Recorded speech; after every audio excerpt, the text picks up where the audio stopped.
కాబట్టి పవన్ కళ్యాణ్ గారు వీళ్ళందరూ కూడా మీరు బయటకు రండి వచ్చి ఈ కాలేజీలో అసలు ఏం జరుగుతుంది? గంజాయిలు అమ్ముతున్నారా, మత్తు పదార్థాలు అమ్ముతున్నారా? ఈ విషయాలు ఎప్పుడో బయటకు వచ్చినాయి. కానీ వీటిలన్నింటినీ కూడా మభ్య పెట్టేశారు. కానీ ఈ రోజున నిప్పేస్తే నిప్పు లేదే పొగరాదు అన్నట్టు బయటకు వచ్చింది. కాబట్టి ఇదంతా బయటికి రావాలి. ఈ యాజమాన్యానికి అంతా తెలిసి మభ్య పెడుతున్నారు. మా కోసం వీళ్ళ పిల్లలందరినీ లాక్ చేసేసారండి. లోన పెట్టి బయటికి రానివ్వకుండా లాక్ చేశారు.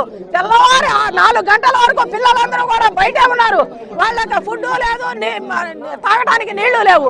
తల్లిదండ్రులు ఎందుకు చదివిస్తున్నారు మీ కాలేజీల్లో?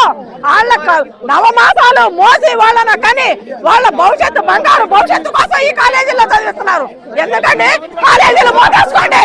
కాలేజీ యాజమాన్యం పేరు వచ్చారు, మమ్మల్ని లోన కూడా ఎంటర్ కానివ్వలేదు. ఇంతమంది ఆడపిల్లల వీడియోలు తీసి